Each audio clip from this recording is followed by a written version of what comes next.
Close your eyes and let your breathing slow. Tonight, we're going on a gentle journey through time to explore one of humanity's deepest questions. Get comfortable, let your mind wander, and join me as we walk through ancient deserts under starlit skies. You're in the desert right now. The air is bone dry.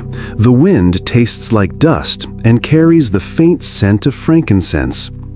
The stars above you burn sharp and cold, more brilliant than any city dweller has ever seen. You can hear the distant bleating of sheep, their soft voices drifting from some tent you can't quite see through the darkness. The sand beneath your feet is cool now that the sun has set, and somewhere in this very landscape, someone once stood up, raised their weathered hands toward those same stars, and whispered into the night, "There is only one God." It was a profound declaration, considering every other tribe within walking distance already had their own collection of gods. Sun gods who demanded daily praise, rain gods who withheld their gifts when angry, war gods who thirsted for blood, fertility gods who probably spent their evenings consulting about crop yields and livestock health. Now settle deeper into your rest, and let's ease into tonight's journey together.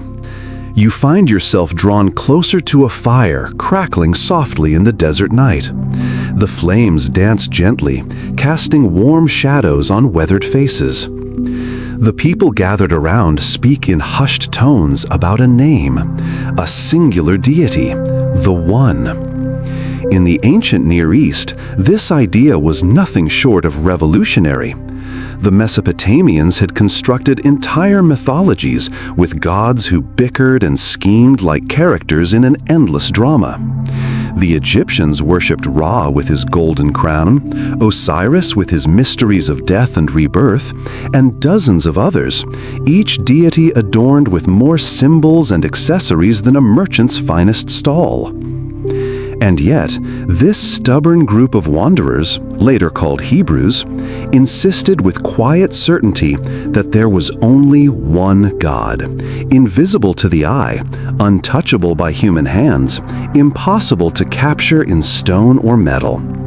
Their God could not be crafted by artisans or housed in temples made by human effort.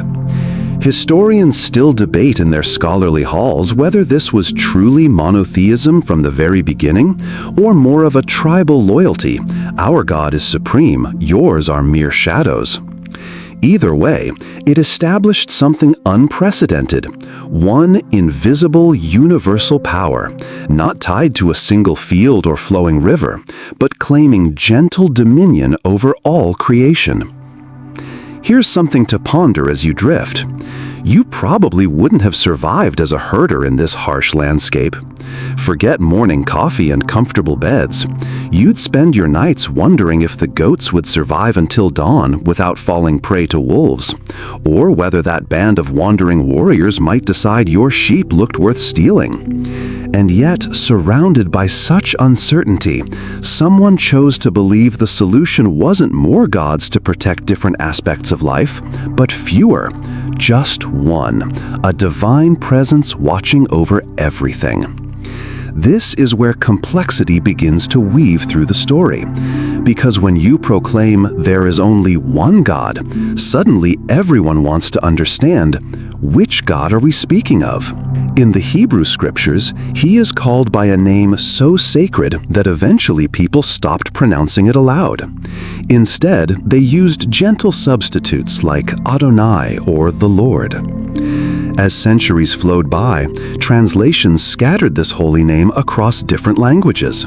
God in English, Dieu in French, Dios in Spanish, each culture wrapping the divine in their own linguistic embrace. The name becomes fluid, like water taking the shape of whatever vessel contains it. Now turn your attention eastward to another desert fire, different flames casting similar shadows centuries later. This god is known as Allah, which simply means the God in Arabic, not a personal name, but a title of ultimate authority. Early Muslims didn't create this word from nothing. It was already being whispered by Arabic-speaking Christians and Jews before Islam began to spread across the sandy horizons. Allah wasn't presented as some entirely new deity stepping onto the stage of history. Rather, the claim was made that this was the same divine presence everyone else had been reaching toward all along, like travelers from different directions finally recognizing they'd all been walking toward the same distant mountain. But here's something that might surprise you as you rest. There are ancient inscriptions from pre-Islamic Arabia where Allah is mentioned alongside other gods, like a conductor leading an orchestra of divine beings. Then Islam arrives with a profound simplicity, clearing the stage until only one voice remains. No supporting cast, no backup chorus, just the single, undivided presence of the divine. So now you have two communities, those who turn to the Bible and those who turn to the Quran, both declaring their devotion to the one and only God. The challenge arises when they begin comparing their understandings, and the descriptions don't always harmonize perfectly. The Bible paints God as a covenant maker, walking with Adam in the cooling evening air, bargaining with Abraham under the stars, speaking with the intimacy of relationship. You are my people, I am your God. The Quran emphasizes God's complete transcendence, so elevated above creation that even attempting to compare him to anything in the created world is seen as a profound misunderstanding. Here's where you can feel the tension settling like evening mist over the sand. Are these two communities describing the same divine being? Or did some ancient fork in the road near Abraham's tent lead to entirely different destinations? Scholars continue writing thoughtful essays about it, while everyday believers continue discussing it wherever they gather. And this is only the beginning of our gentle exploration. Already you can sense that this one God concept is like a desert mirage. You look with certainty, you believe you can see the outline clearly, but as you draw closer, the image shifts and changes. The Hebrews called him by a name too holy to speak. Christians later understood him as Father, Son, and Spirit, while Muslims insist he is absolutely uncompromisingly one. Three approaches to understanding the divine, one original spark in the desert night, and countless people over the centuries willing to dedicate their lives to understanding what that spark truly illuminates. But rest easy for now. Keep your mind gentle and receptive, because next you'll find yourself witnessing one of the most poignant family stories ever told. The account of Abraham's two sons. One receives the promised blessing, the other is sent away into the wilderness, and yet both become fathers of great nations who maintain they possess the authentic inheritance from God. And if you thought family tensions during holiday gatherings were challenging, this story will show you how deep such divisions can run through history itself. The desert doesn't allow you to sleep long. The air grows cooler, the stars sharpen overhead like ancient diamonds, and you can almost hear the sound of voices rising from a tent somewhere among the dunes. It's not an argument over missing livestock or disputed water rights. It's a family conversation, the kind that would captivate audiences if such intimate dramas existed in the Bronze Age. Abraham, the man who heard God's voice calling him to leave everything familiar and follow into the unknown wilderness, finds himself at the center of this deeply personal story, and his family's quiet struggles are about to shape the spiritual destiny of billions. Picture Abraham as you rest, eyes lined with the wisdom that comes from years of wandering, sand permanently embedded in his beard, a man who carries the weight of a divine promise that his descendants would be as numerous as the stars scattered above you. It's a beautiful promise, except for one rather significant challenge. His wife Sarah has long passed the age when bearing children was possible. The scriptures make this abundantly clear, almost with gentle humor, as if to say, yes, we understand how impossible this seems. Yet Abraham continues believing with the faith of someone who has learned to trust in mysteries beyond human understanding. Sarah, however, possesses a practical wisdom born of experience. She offers her servant Hagar, an Egyptian woman, as a surrogate mother. It was a common arrangement in those ancient times, strange to our modern sensibilities, but perfectly ordinary in their world. Hagar conceives and gives birth to a son named Ishmael. For a brief, peaceful moment, the desert tent fills with the soft sounds of a newborn, Abraham's legacy finally taking its first breath. But then comes the gentle miracle that changes everything. Against every biological expectation, Sarah herself conceives and bears Isaac. 2 sons, 1 household, and suddenly the singular promise of one God begins to branch into 2 different paths. The question that will echo through centuries emerges: who carries the true inheritance? Historians continue debating in their quiet studies whether this story reflects actual ancient tensions between neighboring tribes, or whether it was crafted later to explain why 2 peoples, Israelites and Ishmaelites, lived side by side across the desert lands, never quite finding complete harmony. But in the ancient texts, the emotional weight is unmistakable. Ishmael and Hagar are sent away, wandering into the vast wilderness. The Hebrew Bible tells us that God provides for them, promising that Ishmael too will father a great nation. The Quran embraces this thread and weaves it into something central, presenting Ishmael not as a secondary figure, but as a chosen one, ancestor of the Arab peoples and essential to the story of faith itself. And here's something that might stir your drowsy thoughts. In Islamic tradition, it's often Ishmael, not Isaac, who is bound on the altar during Abraham's famous test of devotion. Imagine the profound difference. The same father, the same trembling hands holding the same knife, the same moment of divine testing, but a completely different son lying bound in trust. The same story, but with the central roles exchanged. It's like discovering 2 versions of the same song, each beautiful, each claiming to preserve the original melody. Now, as you settle deeper into rest, you can almost feel the weight of this ancient sibling dynamic pressing forward through time. From Isaac's lineage eventually emerged the Israelites, the Hebrew Scriptures, and later Christianity's claim to spiritual continuity. From Ishmael's lineage, Islam traces its heritage, reaching back through the son who was sent into the wilderness but never forgotten by the divine gaze. Both communities step forward through history, carrying the same fundamental claim: we are Abraham's true spiritual children. The emotional resonance here isn't confined to ancient times. It continues to echo whenever someone in modern Jerusalem or Mecca speaks of having the older claim to God's promises.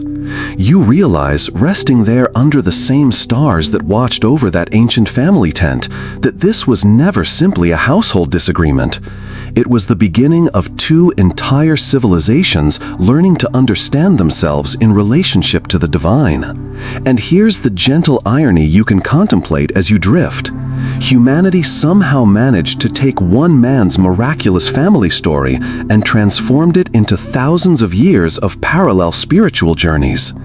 If Abraham could observe the modern world, he might find himself amazed at how 2 sons' paths have wound through history, each carrying millions of followers who call him father. Still, as you trace these 2 sons' footsteps leading away from the same tent under the same starlit sky, you notice something beautiful and significant. Both carry with them the understanding of one God, the God who speaks intimately with human hearts, who tests faith, who makes promises that span generations. Isaac's descendants carry that flame forward into Torah and temple worship. Ishmael's descendants nurture it across centuries until the Quran proclaims it with crystal clarity. And here's something that might stir your drowsy thoughts. In Islamic tradition, it's often Ishmael, not Isaac, who is bound on the altar during Abraham's famous test of devotion. Imagine the profound difference. the same father, the same trembling hands, holding the same knife, the same moment of divine testing, but a completely different son lying bound in trust. The same story, but with the central roles exchanged. It's like discovering two versions of the same song, each beautiful, each claiming to preserve the original melody. Now, as you settle deeper into rest, you can almost feel the weight of this ancient sibling dynamic pressing forward through time. From Isaac's lineage eventually emerged the Israelites, the Hebrew Scriptures, and later Christianity's claim to spiritual continuity. From Ishmael's lineage, Islam traces its heritage, reaching back through the son who was sent into the wilderness but never forgotten by the divine gaze. Both communities step forward through history, carrying the same fundamental claim: we are Abraham's true spiritual children. The emotional resonance here isn't confined to ancient times. It continues to echo whenever someone in modern Jerusalem or Mecca speaks of having the older claim to God's promises. You realize, resting there under the same stars that watched over that ancient family tent, that this was never simply a household disagreement. It was the beginning of two entire civilizations learning to understand themselves in relationship to the divine. And here's the gentle irony you can contemplate as you drift. Humanity somehow managed to take one man's miraculous family story and transformed it into thousands of years of parallel spiritual journeys. If Abraham could observe the modern world, he might find himself amazed at how two sons' paths have wound through history, each carrying millions of followers who call him father. Still, as you trace these two sons' footsteps leading away from the same tent under the same starlit sky, you notice something beautiful and significant. Both carry with them the understanding of one God, the God who speaks intimately with human hearts, who tests faith, who makes promises that span generations. Isaac's descendants carry that flame forward into Torah and temple worship. Ishmael's descendants nurture it across centuries until the Quran proclaims it with crystal clarity. Two sons, one divine presence, two distinct destinies. And if you listen carefully to the desert wind as it moves across the sand, you might hear both their voices whispering the same fundamental prayer, even though their descendants would later insist on different ways of understanding the ending. But let your mind rest easy now. The desert road ahead leads upward, toward a mountain where lightning splits the sky, and a man named Moses climbs with unsteady steps towards something no ordinary person should witness. The stone tablets he carries down won't simply contain rules. They'll define the very identity of a people. And while the Bible carves Moses deeply into Israel's spiritual memory, the Quran later embraces him as one of its most significant prophets. Prepare your heart gently. The mountain is beginning to stir with divine presence. The air grows thinner as you begin your gentle ascent, your sandals finding purchase on ancient stone worn smooth by countless pilgrims. Each step echoes softly against the mountain face, and the sky above seems to hold its breath, pregnant with possibility. Thunder rumbles like a distant conversation between earth and heaven. Lightning illuminates the rocky crags in brief, brilliant moments. And the wind carries a scent that mingles ozone with something like burning cedar. You're following Moses now, though you move at your own peaceful pace. This weathered man is climbing toward an encounter that will change everything. And then, like a gentle blanket being drawn across the world, silence descends. The mountain ceases its trembling. You realize you're standing in the blessed shadow of Sinai, that sacred place where heaven chooses to meet earth. Moses steps forward into fire that doesn't consume, into smoke that doesn't choke. And when he emerges from that divine encounter, his arms cradle stone tablets inscribed by a voice that claims to be the creator of all things.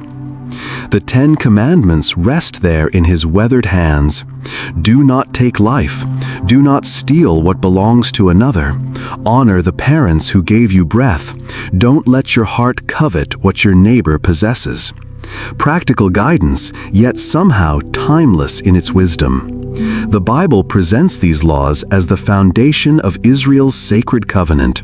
God is no longer merely an invisible presence in the sky.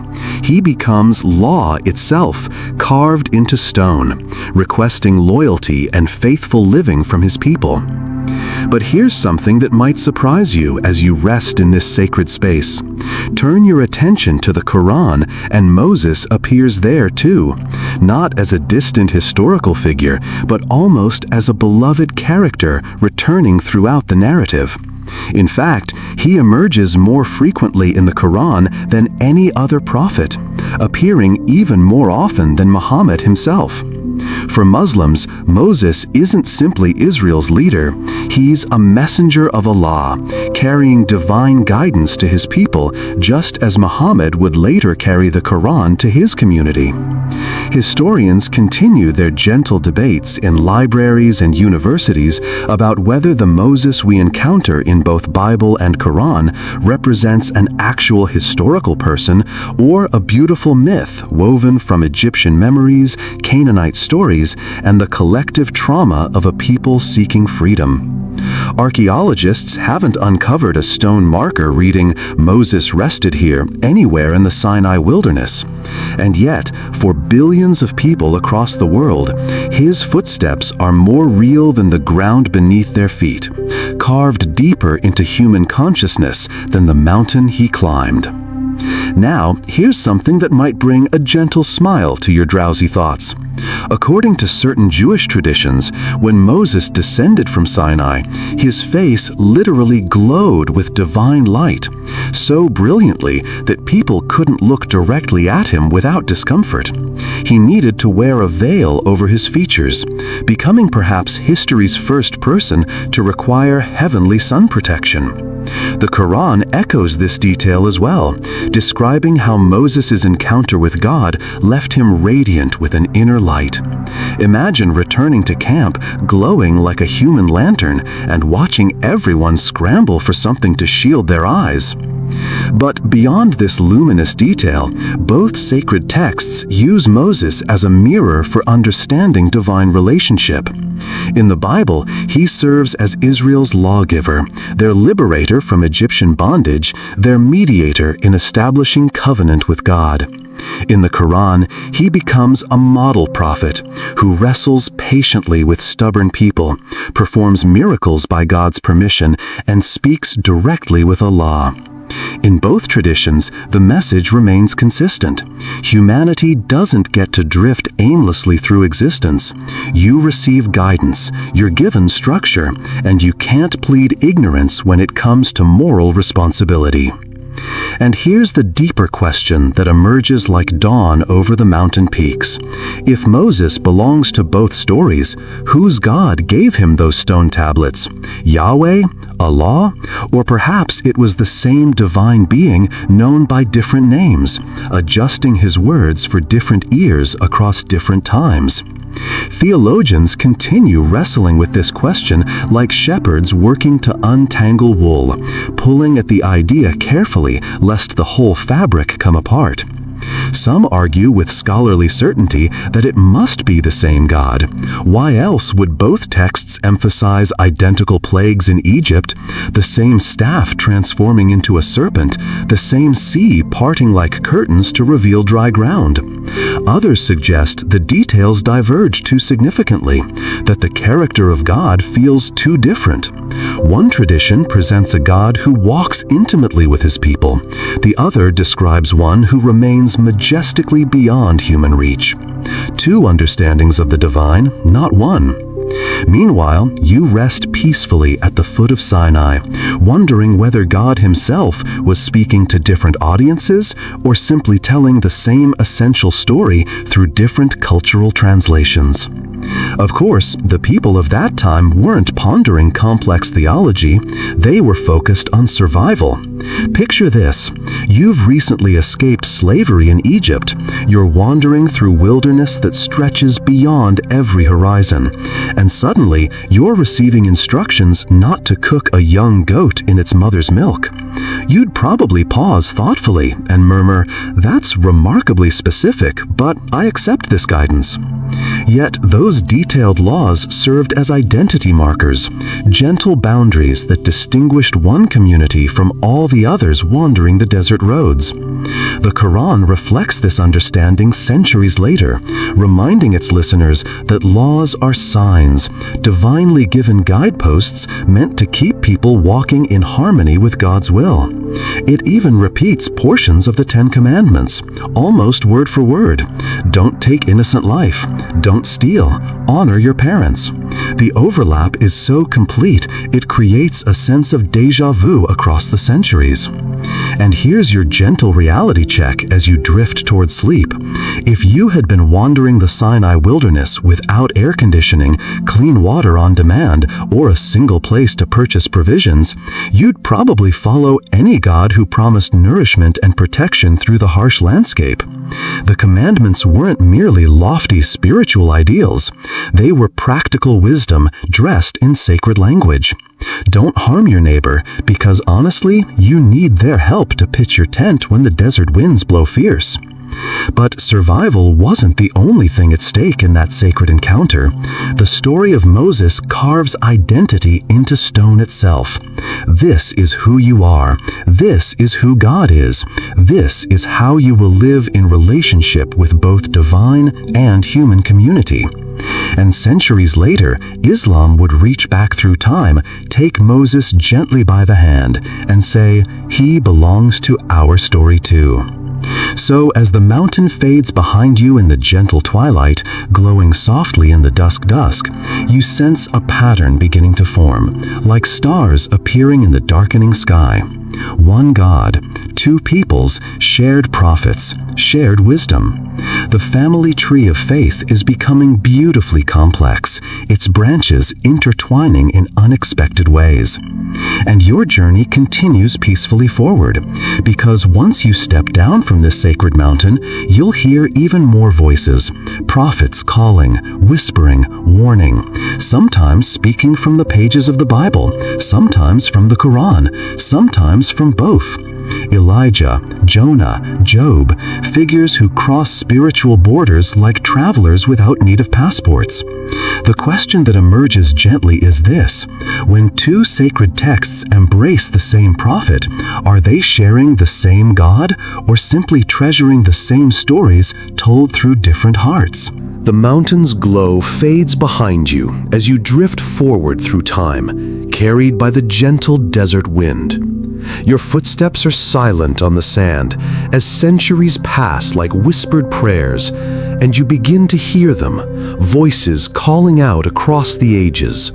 Prophets rising like morning stars in the darkness, each carrying messages that echo between the pages of both the Bible and the Quran. Listen, can you hear Elijah's voice carried on the evening breeze? In the Bible's telling, he stands alone on Mount Carmel, calling down fire from heaven, his words sharp as lightning against the gathering storm. The flames dance, the false prophets fall silent, and then, exhausted, he flees to a quiet cave where God speaks not in earthquake or fire, but in the gentlest whisper, soft as your own breathing now. The Quran knows this voice too, though it speaks of him more softly, like a distant memory preserved in amber. Elijah the righteous, Elijah the faithful, a figure of light moving through the stories of both books like a thread of silver. And there, drifting through your dreams, comes Jonah, reluctant, stubborn, swallowed by the great fish that becomes his prayer chamber beneath the waves. In the Bible, you can almost hear him grumbling in the belly of that creature, wrestling with God's mercy, even as he's rescued by it. The Quran tells the same tale, but with the tenderness of a lullaby, focusing on his repentance, his prayer in the darkness, his emergence into light.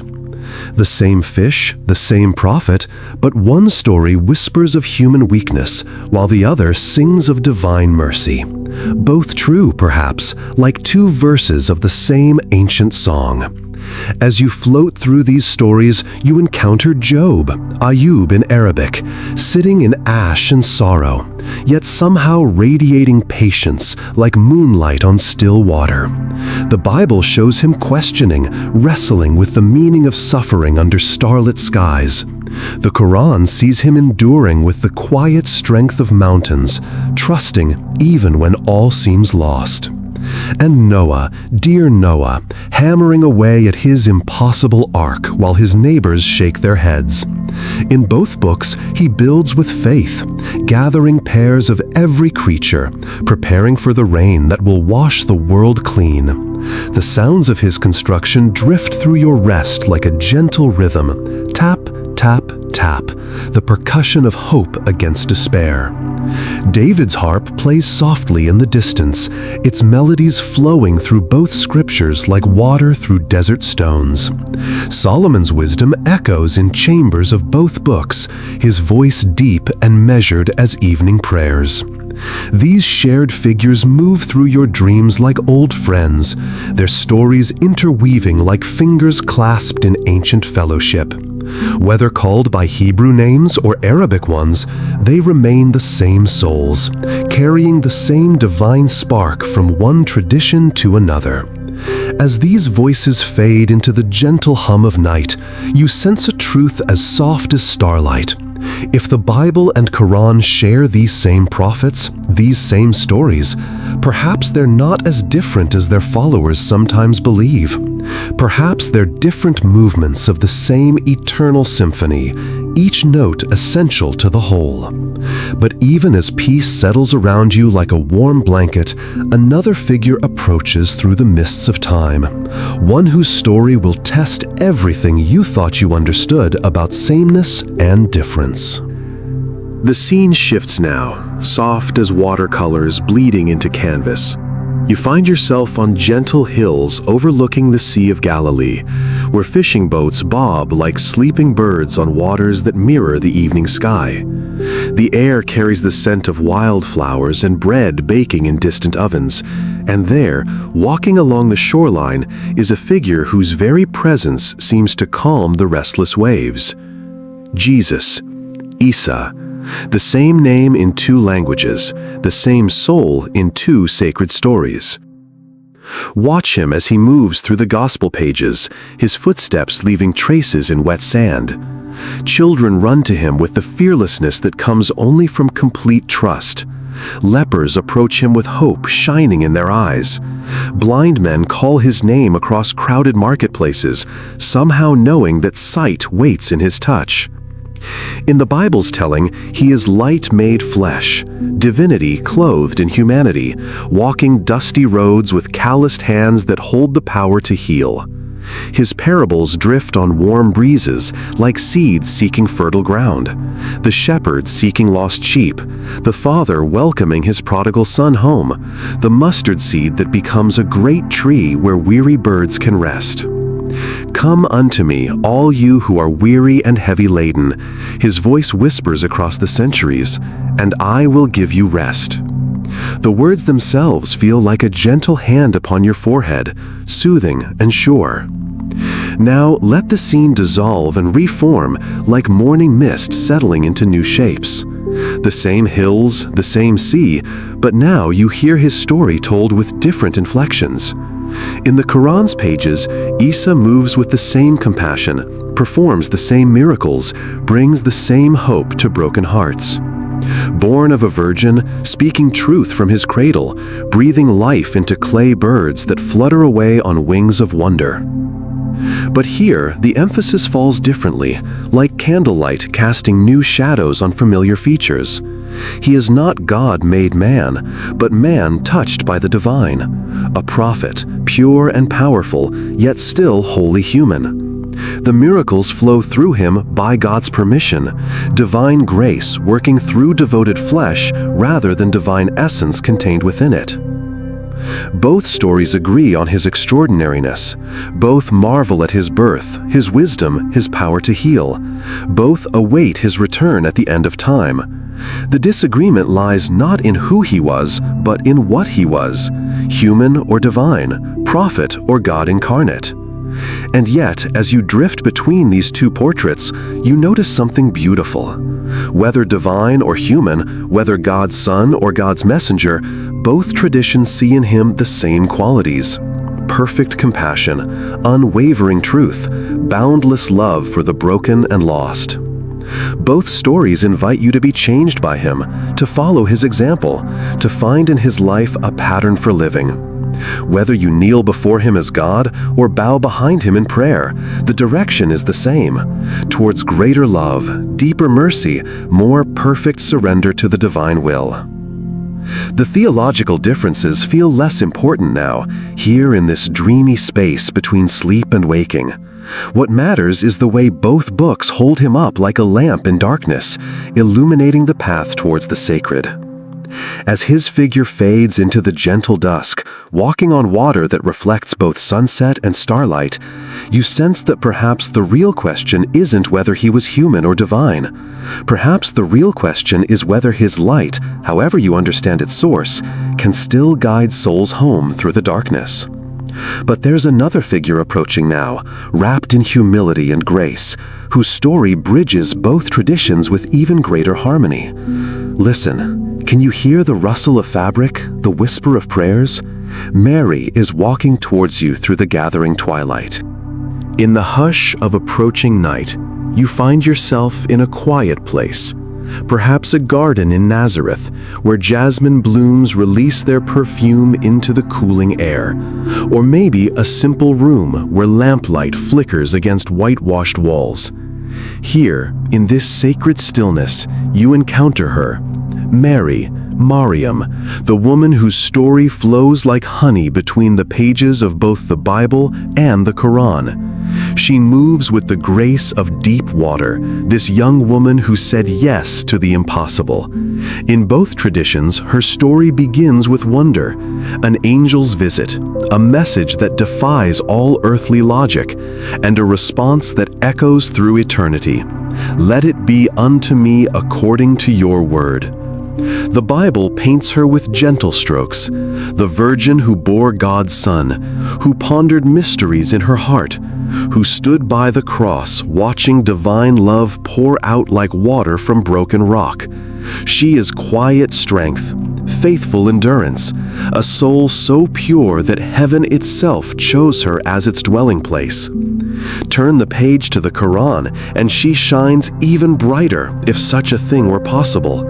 Here she is not just mentioned, but celebrated, her name gracing an entire chapter, her story told with such tenderness that it feels like a lullaby whispered by creation itself.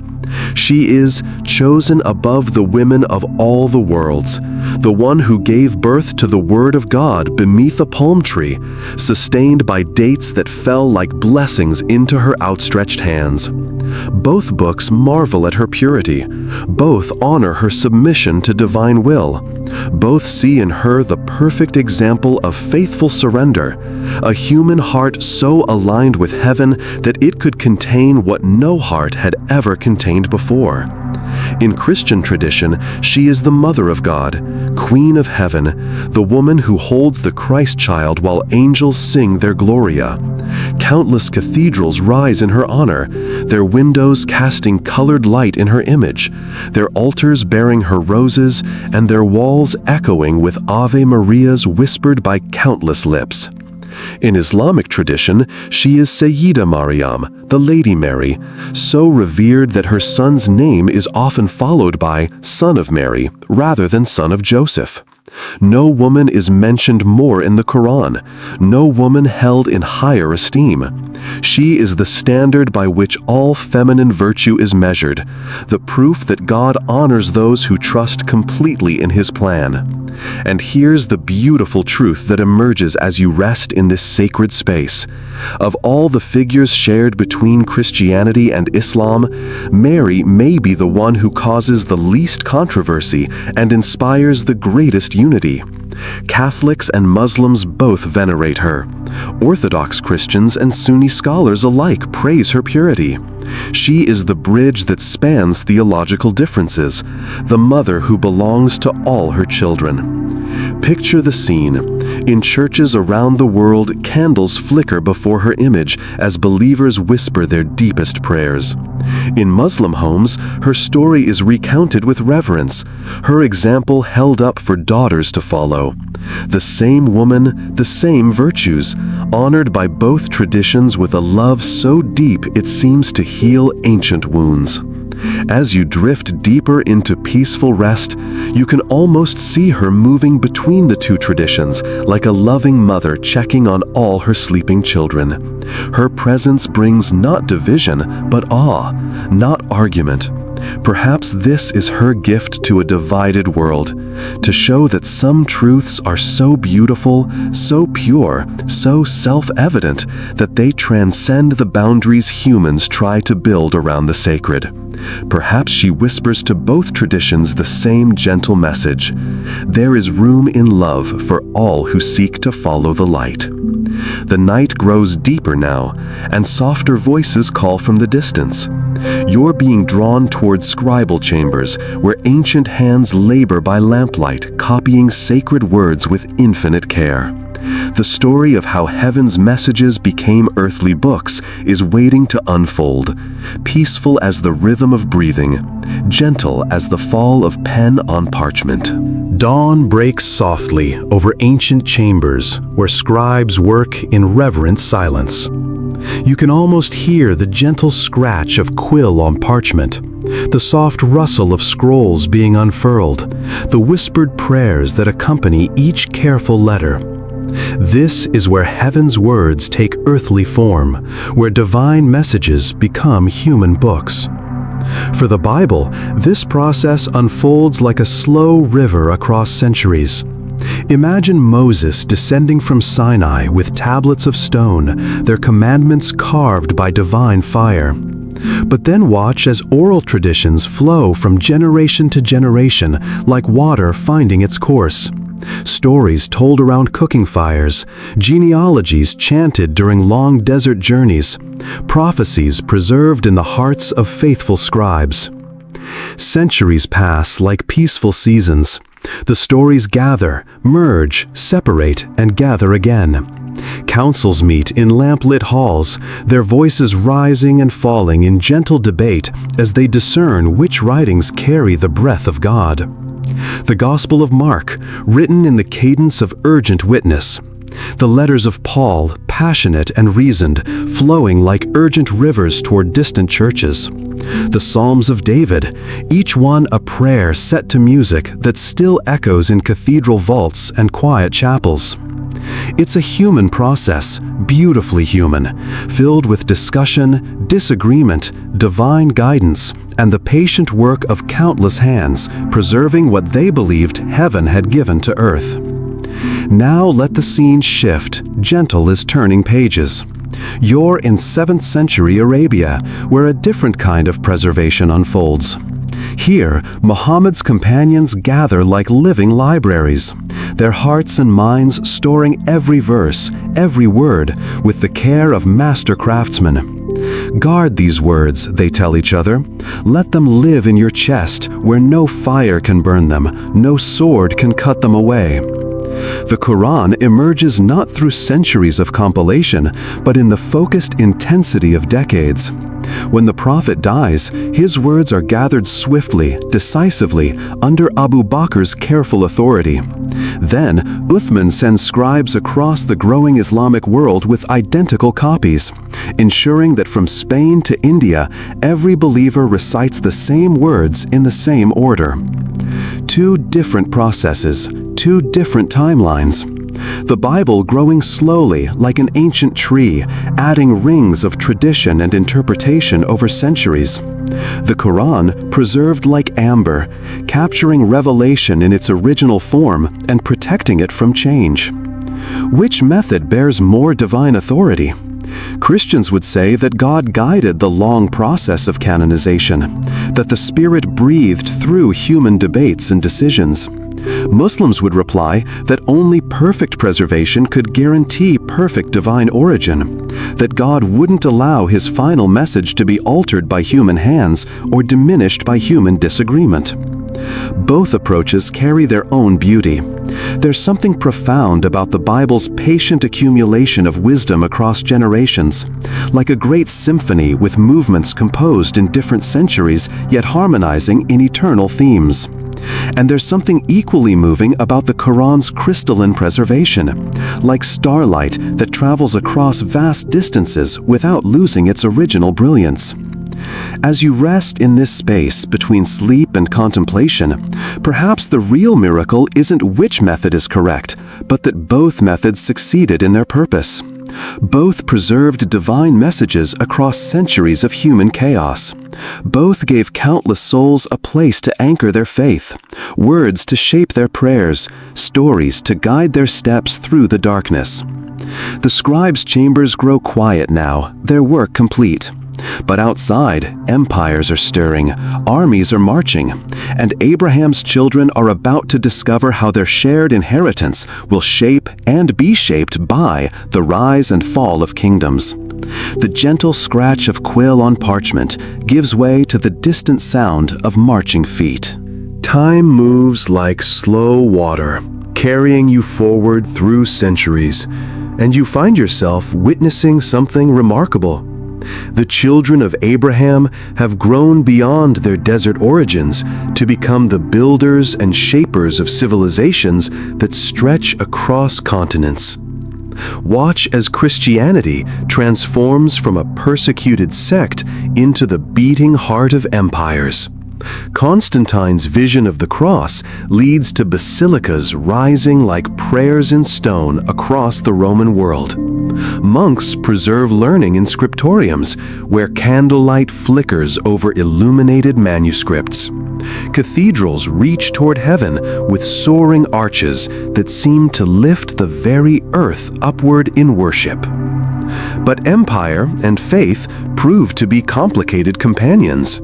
The same cross that symbolizes sacrificial love also flies above armies.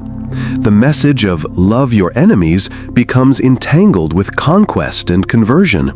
Still, within the complexity, beautiful things bloom. Hospitals and schools, art that captures divine light in human faces, music that turns cathedrals into chambers of heaven's own song. Now let your vision drift eastward, where Islam unfolds from the Arabian Peninsula like dawn breaking across the world. In less than a century, the call to prayer echoes from Spain to Indonesia, from the markets of Cordoba to the mosques of Delhi. It's not just conquest, but also cultivation. Algebra flowering in Baghdad's House of Wisdom, medical knowledge preserved in Cairo's libraries, poetry that transforms human language into bridges between earth and paradise.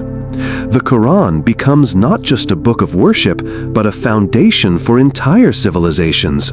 Its Arabic spreads like beneficial rain across diverse cultures, uniting merchants in Timbuktu with scholars in Samarkand.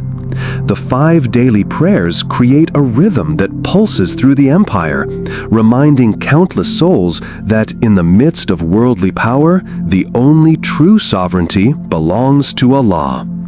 And threading through both Christian and Islamic empires, often at their margins but never absent from their stories, are the Jewish communities, carrying their portable homeland of Torah and tradition wherever exile leads them. They become the keepers of memory in a world that often forgets, the preservers of ancient wisdom in ages that sometimes prefer new illusions. What strikes you as you observe these unfolding centuries is how each tradition creates not just religious communities, but entire ways of seeing and organizing the world.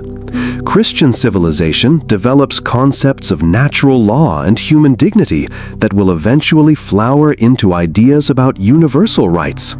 Islamic civilization becomes a bridge between ancient wisdom and new discoveries, preserving Greek philosophy while pioneering new mathematics and medicine. Jewish tradition maintains the radical idea that every human soul bears the divine image, a concept that will echo through centuries of ethical thinking. But you also notice the shadows. Empire rarely spreads without violence. Conquest often comes dressed in religious clothing. The beautiful and the terrible intertwine like threads in a complex tapestry. Crusades and inquisitions, jihad and sectarian strife, pogroms and persecutions, all justified by appeals to the God of Abraham. Perhaps this is the great irony. The monotheistic faiths that proclaimed one God for all humanity also became the source of some of humanity's deepest divisions. The very universality of their claims, "there is no God but God," made them less able to coexist peacefully than the local deities they replaced. Yet, even in conflict, something beautiful persists. Christian monasteries preserve Islamic philosophy during the Crusades. Muslim scholars translate Jewish texts during periods of convivencia in Spain. Jewish merchants carry ideas between Christian and Islamic worlds, serving as bridges even when bridges seem impossible. As these empire dreams fade into the gentle mist of approaching sleep, you sense that perhaps the real miracle isn't that Abraham's children built great civilizations, but that within those civilizations, despite all their flaws and conflicts, the original promise never died. That through Abraham's lineage, all the families of earth would find blessing. The sound of marching armies grows fainter now, replaced by something softer but no less significant. The whisper of ideas crossing borders, the gentle exchange of wisdom between traditions, the quiet persistence of ordinary believers who, in their daily prayers and simple kindness, keep the original covenant alive regardless of what their empires do in God's name. In your dreams, you find yourself standing on ancient stones, worn smooth by millions of faithful feet. The air shimmers with heat and history, and you realize you're in Jerusalem, the city that belongs to all three of Abraham's children, yet seems able to embrace none of them completely. Listen to the sounds that rise from these narrow streets. The call to prayer floating from the dome of the rock, its golden dome catching the first light of dawn. Hebrew prayers whispered at the western wall, where written petitions are pressed into ancient cracks like messages to heaven itself. Church bells ringing across the Christian quarter, calling believers to remember the resurrection that they believe transformed death itself into doorway. 3 prayers, 3 hopes, 3 ways of reaching toward the same invisible God, and all of them rising from the same small patch of earth that has witnessed more longing than perhaps any other place in human history.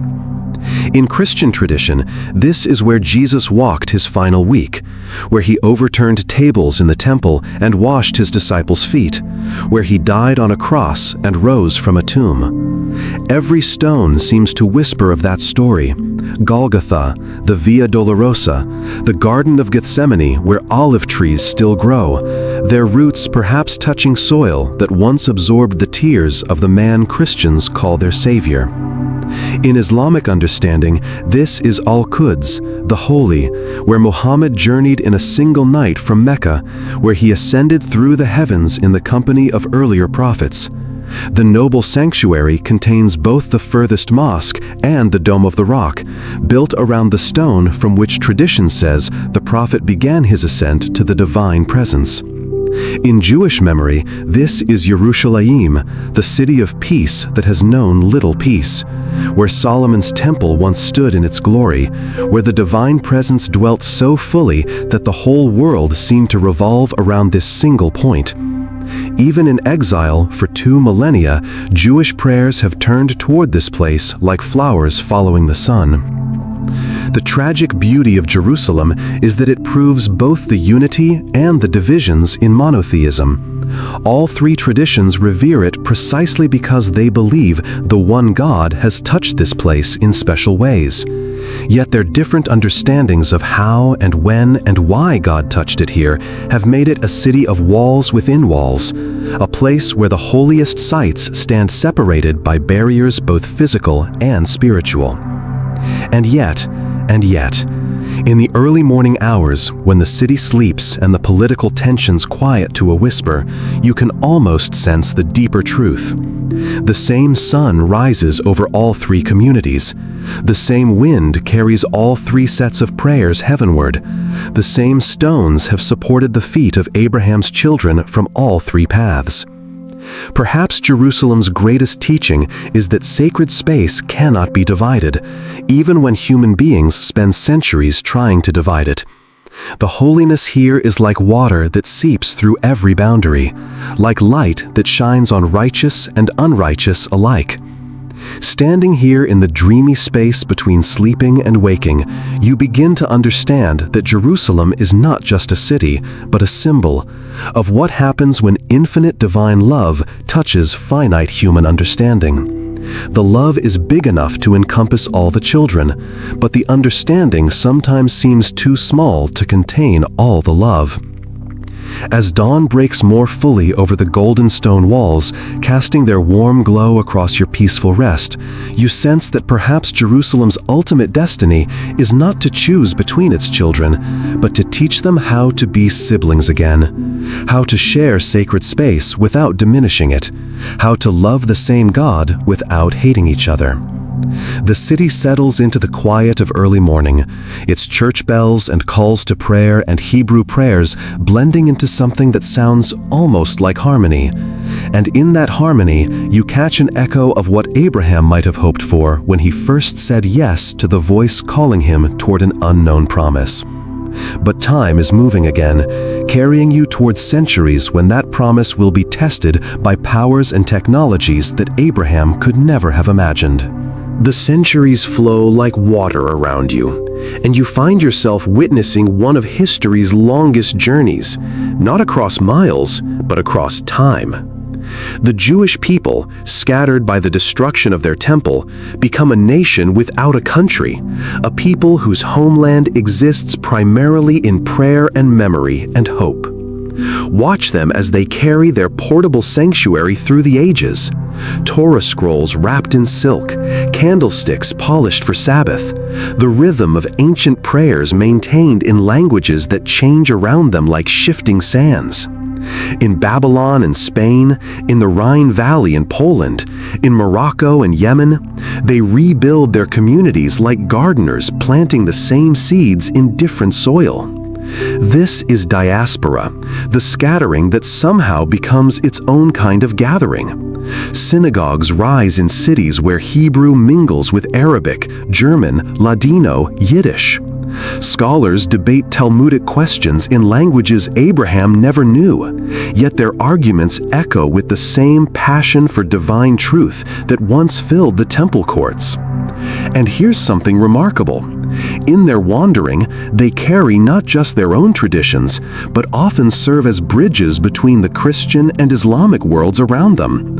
Jewish physicians treat Muslim caliphs and Christian kings alike. Jewish philosophers like Maimonides write in Arabic, but influence Christian theology. Jewish merchants carry ideas along trade routes, like seeds that will sprout in unexpected places. But the wandering is not chosen, it is often forced. You can hear the sound of doors closing, laws restricting, mobs gathering in the night. Expulsions from England, France, Spain, entire communities forced to pack their lives into whatever they can carry, leaving behind homes and graves and the familiar rhythms of settled life. Yet somehow, through persecution and pogrom, through the crushing weight of being perpetual strangers, the covenant persists. Each generation teaches the next. Remember, you were strangers in Egypt. Remember, God brought you out with a mighty hand. Remember, the promise remains even when the land seems lost. Meanwhile, Christianity and Islam, with their political power and territorial claims, often view this wandering people with suspicion. How can you trust a people whose ultimate loyalty is to a god rather than a king? How can you understand a nation that exists in books rather than borders? But there's something profound happening in this age of wandering, something that won't become clear until much later. The Jewish people are learning to carry their homeland in their hearts rather than their hands. They're discovering that the covenant can survive without a temple, that the divine presence can dwell in study halls as surely as in sanctuaries, that a people can maintain their identity through devotion rather than geography. This portable faith, this ability to maintain spiritual roots while physical branches sway in foreign winds, will eventually influence both Christianity and Islam in ways no one expects. The idea that faith can transcend politics, that the sacred can survive the secular, that God's kingdom is not of this world. These concepts will be tested and refined in the crucible of Jewish exile. As you drift through these centuries of wandering, you begin to sense that perhaps this scattering was not just punishment, but also preparation. The Jewish people are learning something that all of Abraham's children will eventually need to know: how to be faithful when the familiar disappears, how to find God in strange places, how to carry hope across generations when the fulfillment of promises seems impossibly distant.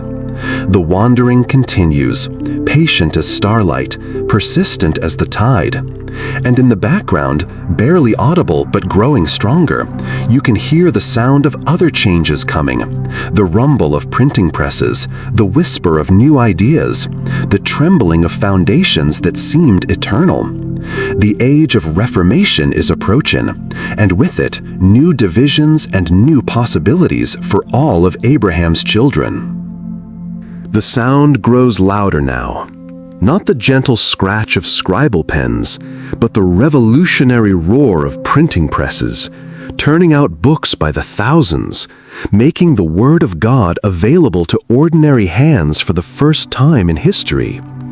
You're witnessing the moment when the careful monopoly on interpretation begins to crumble, when every believer becomes a potential theologian, when unity starts to fracture into beautiful, chaotic diversity.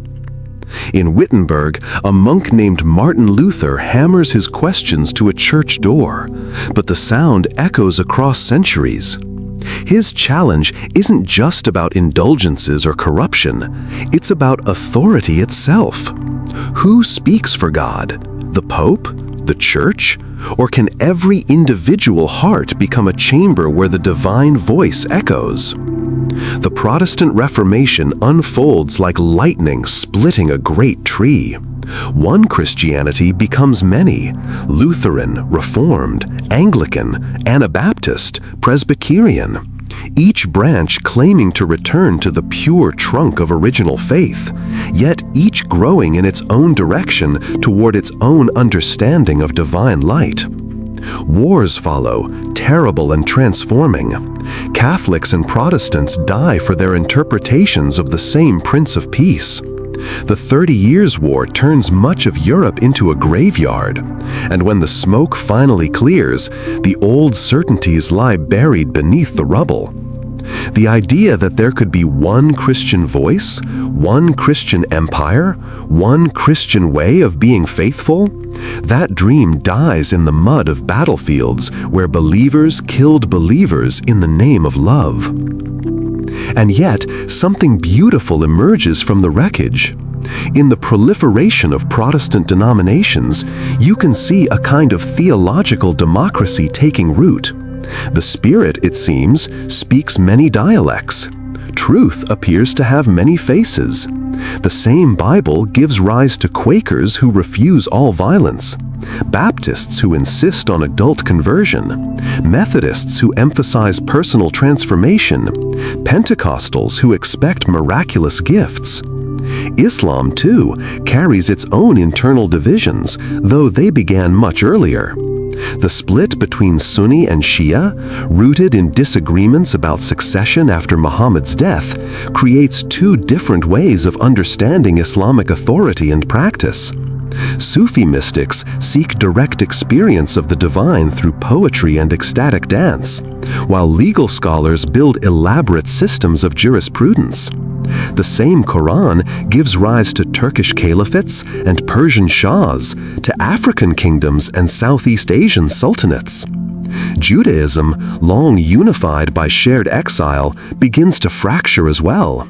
The Haskalah, the Jewish Enlightenment, produces Reform Jews who seek to modernize tradition, Orthodox Jews who resist change, and conservative Jews who try to find a middle path. The same Torah that once united all Jews now becomes the source of passionate disagreement about everything from dietary laws to women's roles to the nature of Jewish identity itself. And through all these divisions, you can hear the same voice that once spoke to Abraham, "I will make of you a great nation, and in you all the families of the earth shall be blessed." But now that nation has become many nations. That blessing has taken countless forms, and those families seem more interested in arguing about the inheritance than in sharing it. Is this fragmentation a tragedy or a triumph? Perhaps both. The loss of unity brings genuine grief. The dream of all believers speaking with one voice, worshiping in one way, understanding God through one lens. But the proliferation of expressions also brings wonder, the discovery that the divine is too vast to be contained in any single human vessel, too rich to be expressed in any single human language. As these Reformation fires settle into the gentle warmth of contemplation, you sense that perhaps this great unraveling was inevitable. When you claim that God is infinite, how can any finite understanding fully contain Him? When you insist that divine love encompasses all humanity, how can any single human tradition encompass all of divine light? The printing presses grow quieter now, their revolutionary work complete. But in the distance, you can hear new sounds approaching. The whistle of steam engines, the hum of telegraph wires, the rumble of changes that will make the Reformation look like a gentle breeze compared to the hurricane of modernity that's approaching. You're carried forward now into an age of steamships and railways, telegraph lines and electric lights, scientific discoveries that seem to rewrite the very laws by which the universe operates. This is modernity, arriving like dawn breaking across the world. And with it comes the greatest test Abraham's children have yet faced, not persecution from without, but questions from within. The book of Genesis says the world was created in 6 days, but geology whispers of eons. The scriptures speak of Noah's universal flood, but archaeology finds no evidence of such global catastrophe. The holy texts describe miracles that suspend natural law, but science suggests that natural law cannot be suspended. For centuries, Abraham's children lived in worlds where their sacred stories provided the only explanations for existence, morality, and purpose. Now they find themselves in a universe that seems capable of explaining itself without reference to the divine at all. Watch how differently each tradition responds to this challenge. Some Christians retreat into fundamentalism, insisting that every word of Scripture must be literally true, regardless of what telescopes and microscopes reveal. Others embrace higher criticism, treating the Bible as a collection of human documents that point toward divine truth without being identical to it. Still others attempt synthesis, arguing that God works through evolution and natural law rather than in opposition to them. Islam faces similar tensions, but often approaches them differently.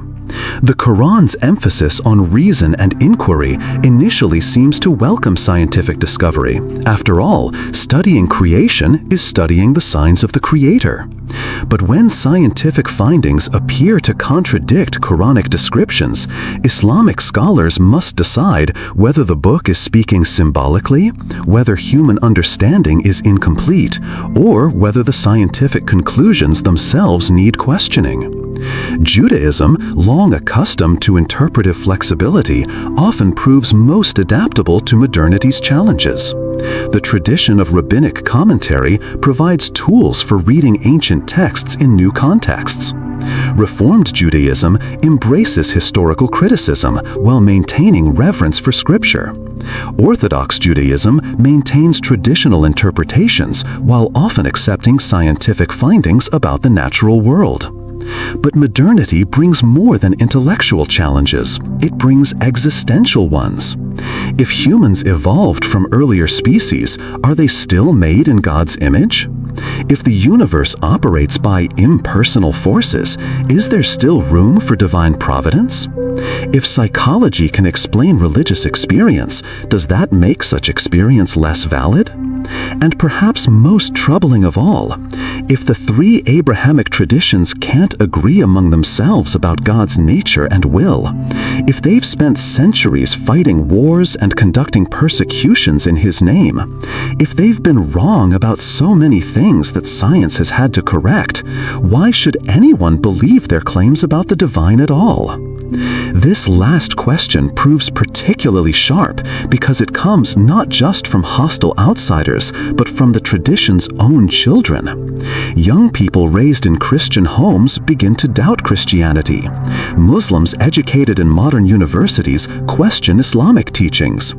Jews who survived pogroms wonder what kind of God would allow such suffering to His chosen people. The result is the rise of something unprecedented in human history: mass secularization. For the first time, entire societies begin to organize themselves as if God doesn't exist, or at least as if His existence is irrelevant to public life. The children of Abraham find themselves competing not just with each other, but with the possibility that their shared ancestors' vision was simply mistaken. Yet even as traditional religious authority weakens, something interesting happens. The core insights of the Abrahamic traditions, human dignity, moral responsibility, the importance of justice and compassion, often persist even among those who reject religious belief. The ethical monotheism that Abraham pioneered continues to shape secular humanism, human rights advocacy, and progressive politics. It's as if the container cracks, but the wine continues to nourish. As you rest in the gentle space between sleeping and waking, you begin to sense that perhaps modernity's challenge isn't as threatening as it initially appears. Yes, it forces Abraham's children to distinguish between the essential and the accidental in their traditions. Yes, it requires them to translate ancient insights into contemporary language. But it also opens possibilities for new kinds of dialogue, new forms of understanding, new ways of being faithful in a changed world. The industrial smokestacks fade into evening mist now, but on the horizon, you can see the lights of an even more complex age approaching. A global age where Abraham's children will be forced to encounter not just modernity, but each other in ways their ancestors could never have imagined. The world grows smaller around you, shrinking not in size, but in distance. Telegraph cables snake across ocean floors. Steamships carry pilgrims and merchants between continents. And for the first time in centuries, the children of Abraham find themselves living as neighbors rather than strangers. In the cosmopolitan cities of the 19th and 20th centuries, New York, London, Cairo, Istanbul, Muslims, Christians, and Jews find themselves sharing the same neighborhoods, working in the same businesses, attending the same universities. The careful segregations that defined medieval life begin to dissolve like morning mist. This proximity breeds both conflict and understanding. On one hand, ancient prejudices find new expressions. European anti-Semitism reaches horrific crescendos in pogroms and ultimately the Holocaust, while colonial encounters between Christian powers and Muslim societies create lasting wounds. Christian missionaries in Muslim lands and Muslim expansion into traditionally Christian territories generate fresh tensions. But something else is happening too, quiet as candlelight, but just as illuminating. Jewish scholars begin to study Islamic philosophy and find echoes of their own mystical traditions. Christian theologians encounter Sufi poetry and discover new ways of speaking about divine love. Muslim intellectuals engage with Christian social justice movements and find resonances with their own teachings about economic equity. In universities and coffee houses, in scholarly journals and interfaith conferences, Abraham's children begin the slow work of actually listening to each other. They discover that their differences, while real, are often less fundamental than their commonalities.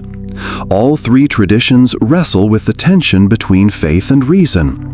All three seek to live righteously in an unrighteous world. All three yearn for the day when God's will is done on earth as it is in heaven. The 20th century brings this encounter to a crisis point. 2 world wars shatter the confident assumption that Western Christian civilization represents the pinnacle of human progress.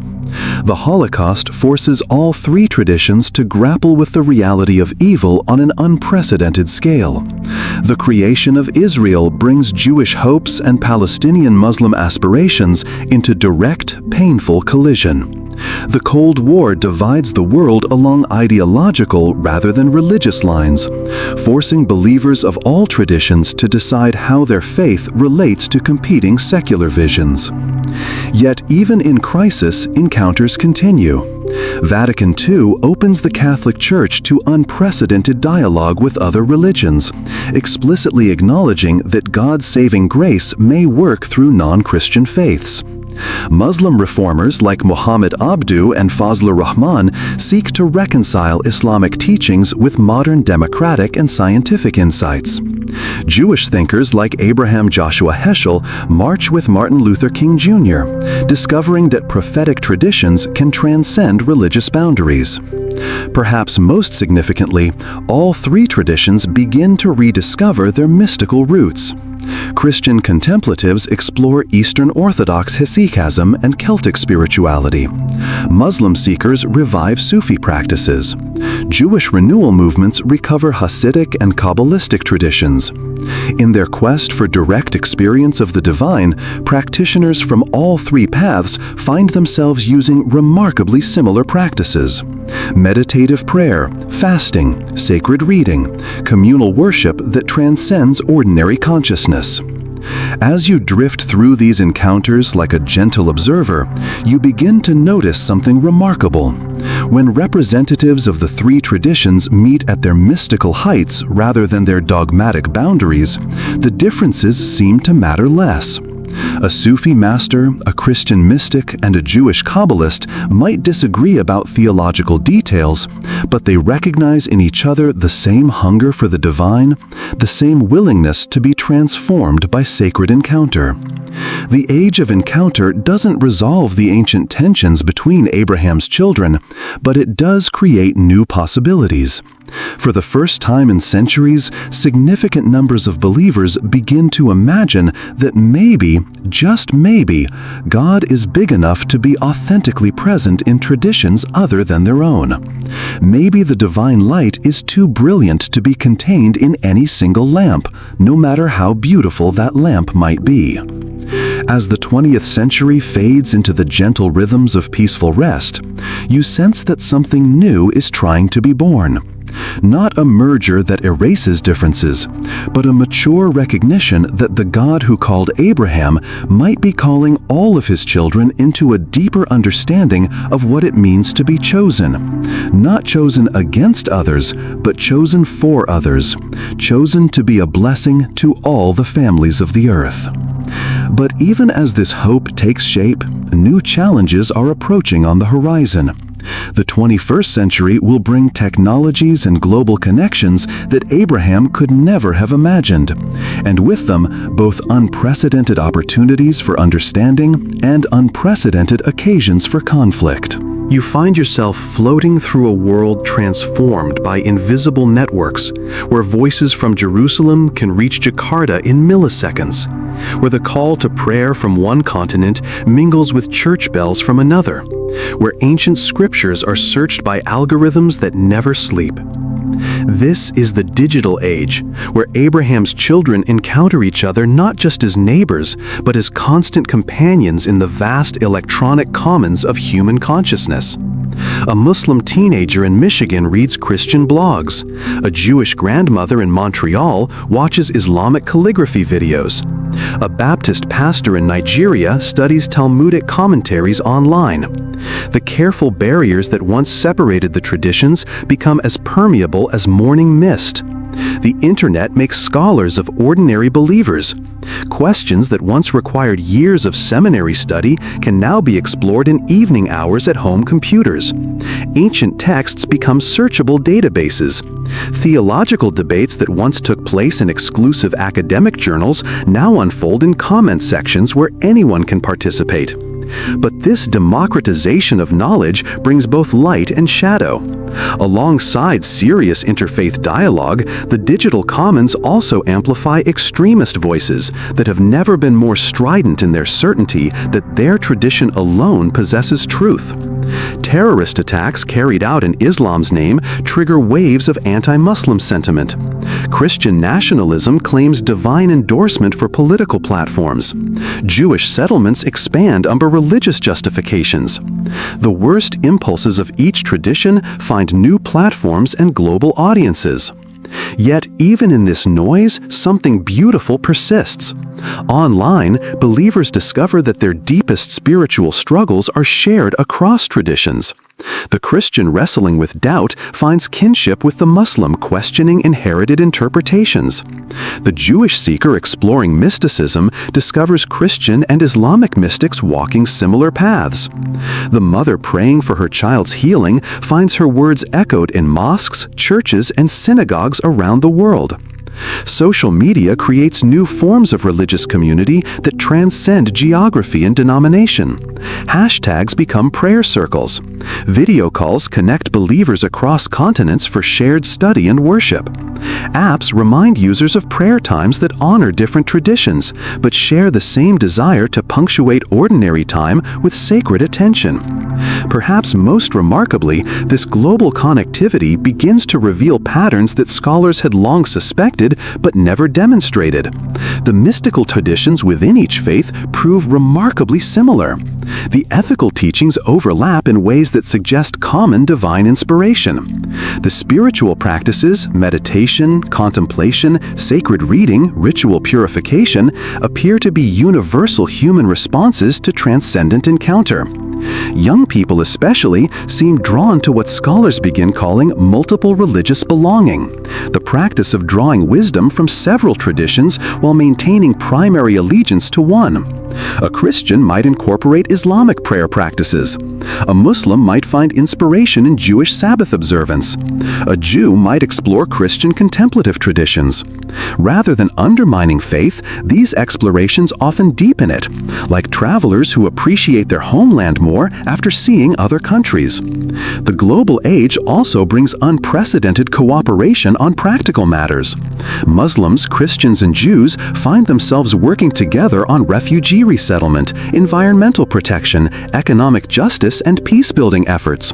When Hurricane Harvey floods Houston, Islamic relief organizations work alongside Christian churches and Jewish service groups. When earthquakes devastate Muslim countries, Christian and Jewish aid flows alongside Islamic charity. The children of Abraham discover that their shared commitment to helping the vulnerable creates bonds stronger than their theological differences. But perhaps the most profound change is generational. Young believers who have grown up with global connectivity often find the exclusive claims of their traditions less compelling than their parents did. They've seen too much goodness in other faiths, too much wisdom in other scriptures, too much genuine devotion in other communities to easily accept that their path alone leads to the divine. This doesn't necessarily weaken their faith, often it deepens it, forcing them to identify what is truly essential in their tradition and what is merely cultural or historical accident. They become more confident about their core beliefs precisely because they're less defensive about peripheral details. As you float through this digital landscape where ancient prayers mix with modern pixels, you begin to sense that technology is doing something unprecedented. It's creating the possibility for Abraham's children to know each other as they really are, rather than as their stereotypes suggest. When a Muslim posts about struggling with prayer during illness, Christians and Jews respond with genuine sympathy rather than theological correction. When a Christian shares doubt about traditional teachings, Muslims and Jews offer support rather than proselytizing. The global age doesn't solve the theological differences between Abraham's children, but it does something equally important. It reveals their common humanity in ways that make those differences seem less threatening and more interesting. As the digital voices fade into the gentle hum of sleeping devices, you drift toward the present moment, where all these centuries of encounter and conflict, division and convergence have led to a simple question that each believer must answer for themselves. And now you find yourself in the quietest place of all. Not an ancient desert or medieval monastery, not in crusading army or modern megacity, but in the sacred space within your own heart, where all questions ultimately find their home. The long journey through history fades like morning dreams, and you're left with the essential mystery that is threaded through every section of this story. When the Bible and the Quran speak of God, when Christians and Muslims bow in prayer, when both traditions trace their lineage back to Abraham's tent under starlit skies, are they reaching toward the same divine presence? The scholars' debates grow quiet here. The theological arguments settle into peaceful silence. The historical conflicts fade into forgiveness. Because in this innermost space, you discover that the question itself might be more important than any answer you could find. Both books, Bible and Quran, insist with passionate certainty that God is one. Not two, not three, not many, but one. The God who spoke the universe into existence, who breathed life into clay, who calls human hearts from selfishness toward love. Both traditions proclaim this oneness as their central truth, their non-negotiable foundation, their eternal song. Yet humans, being human, have fractured that oneness into countless pieces. We've created Christian God and Muslim God, Catholic version and Protestant interpretation, Sunni understanding and Shia emphasis, Orthodox tradition and Reform innovation. We've drawn boundaries around the infinite, built fences around the borderless, claimed exclusive ownership of what can never be owned. Perhaps that's the tragic comedy of monotheism, proclaiming one God while creating many gods, insisting on divine unity while multiplying human divisions. But here, in the gentle space between sleeping and waking, a different possibility whispers itself into awareness. What if the very arguments about same God or different God reveal something beautiful about the human quest for the divine? What if our different approaches to the sacred are like different instruments in an orchestra, each necessary, each contributing its unique voice to a symphony too complex for any single instrument to play alone? The Christian emphasis on God's love made flesh, walking among us, dying for us, rising with us, this reveals something profound about divine compassion that might be harder to see from other angles.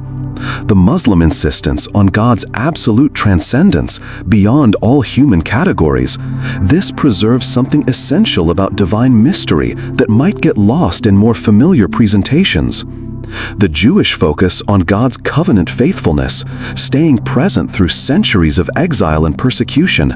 This demonstrates something crucial about divine loyalty that illuminates all relationships between heaven and earth. What if these aren't competing claims about different gods, but complementary insights into the same unfathomable mystery? As you rest in this possibility, you begin to sense that the God Abraham encountered under ancient stars might be too vast, too rich, too inexhaustibly loving to be fully captured by any single human tradition, even traditions as beautiful and profound as Christianity, Islam, and Judaism. This doesn't diminish the traditions, it magnifies them. Like three faces of a mountain, each offers a genuine perspective on the peak, but the peak itself rises higher than any single viewpoint can encompass. And maybe that's the secret Abraham learned in his desert wandering, that saying yes to the divine mystery is more important than fully understanding it, that walking faithfully with God matters more than explaining God perfectly, that letting yourself be transformed by sacred encounter is more valuable than winning theological arguments. The night grows deeper around you now, filled with the peace that passes understanding. Somewhere in the distance, you can almost hear them, the whispered prayers of millions of believers around the world, each in their own language, each in their own tradition, each reaching toward the same mystery that called Abraham out of Ur so many centuries ago. Some pray to Yahweh, some to Allah, some to the Father revealed through Jesus Christ. But perhaps, just perhaps, all these prayers rise like incense to the same heaven. All these voices join the same eternal chorus. All these hearts beat with the same divine rhythm that has been pulsing through creation since the moment God first said, "Let there be light." The question that began this journey, does the Bible and the Quran speak of the same God, settles into peaceful ambiguity. The answer might be yes, it might be no, it might be the question itself misses the point. But the quest to understand, the willingness to listen deeply to other traditions, the courage to let your heart be enlarged by encounters with different expressions of faith, that quest itself might be more valuable than any conclusion you could reach. As sleep embraces you with its gentle certainty, you carry with you not answers, but wonder. Wonder at the mystery that calls human hearts from every culture and century. Wonder at the love that refuses to be contained by human categories. Wonder at the God who might be simultaneously one and three, transcendent and immanent, Jewish and Christian and beyond all of them, the source from which all authentic seeking springs and to which all genuine devotion returns. In your dreams, Abraham is still walking under those ancient stars, still saying yes to the voice that calls him toward an unknown promise. And his children, all his children, in all their beautiful diversity, are walking with him, each on their own path, but all heading toward the same destination, the heart of the mystery that loves them into existence and calls them home. The desert wind whispers its ancient song, carrying prayers in Hebrew and Arabic and every language under heaven, and you sleep peacefully in the knowledge that some questions are too beautiful to answer, some mysteries too sacred to solve, some love too infinite to understand, but never too wonderful to rest within. Sweet dreams, dear seeker, sweet dreams.